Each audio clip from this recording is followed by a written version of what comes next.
आमदार रवी राणांचा आज वाढदिवस आहे आणि या वाढदिवसाच्या निमित्तानं विविध सामाजिक कार्यक्रमाचं जे आहे ते आयोजन करण्यात आलेलं आहे।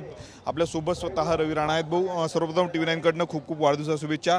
काय सांगणार, विविध सामाजिक कार्यक्रमांचं आज आयोजन करण्यात आलेलं आहे? काय वाढदिवस नव्हे तर जनसेवा दिवस म्हणून हा दरवर्षी मी साजरा करतो आणि वाढदिवसानिमित्त असते, पण जनसेवा म्हणूनच त्याला पूर्ण केलं पाहिजे। आज ज्याप्रमाणे थोड्या दिवसाआधी काश्मीरला जो हल्ला झाला, अनेक आमचे हिंदू शहीद झाले।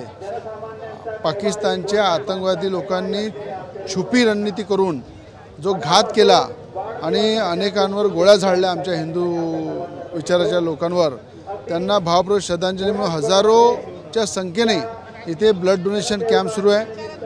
तालुक्यामध्ये जिल्हा स्तरावर ब्लड नसल्यामुळे अनेक लोकांचा जीव जाते, तर वाढदिवसानिमित्त त्यांना तालुक्या रुग्णालयामध्ये ब्लडची व्यवस्था करणे, लोकांचे जीव वाचवणे म्हणून हजारोच्या संख्येमध्ये इथे ब्लड डोनेशन कॅम्प सुरू आहे। मोठ्या प्रमाणात आरोग्य शिबिर चालू आहे। जवळपास आरोग्य शिबिरामध्ये मोठ्या प्रमाणात औषधी जी आहे, औषधी पूर्ण मोफत देत आहे।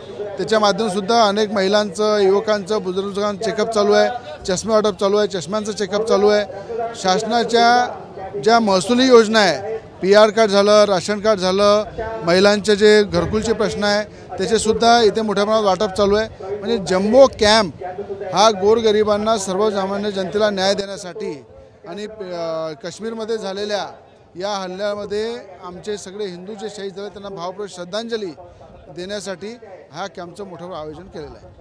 आपण बघू शकतो रवी राणांच्या वाढदिवसाच्या निमित्तानं रक्तदान शिबिराचं आयोजन करण्यात आलेलं आहे। वेगवेगळ्या शिबिरं जे आहेत ते आरोग्य तपासणी शिबिर असेल, नेत्र तपासणी शिबिर असेल, असं आयोजन करण्यात आलेलं आहे। या ठिकाणी आपण बघू शकतो सध्या उन्हाळा सुरू आहे आणि उन्हाळ्यामध्ये अनेक भागामध्ये जर आपण पाहिलं तर ब्लड डोनेट कॅम्प होत नाही, त्यामुळं रक्ताचा तुटवडा जो आहे तो मोठ्या प्रमाणावर पडत असतो आणि त्याच पार्श्वभूमीवर रक्तदान शिबिर आयोजन करण्यात आलेलं आहे। नुकताच पहलगाम येथे जो आतंकवादी हल्ला झाला, आतंकवादी हल्ल्यामध्ये जवळपास 27 पर्यटकांना आपला जीव गमावा लागला आणि या संपूर्ण पर्यटकांना श्रद्धांजली म्हणून जे आहे ते वाढदिवसाच्या निमित्तानं या ठिकाणी ब्लड डोनेट कॅम्पचं आयोजन करण्यात आलेलं आहे।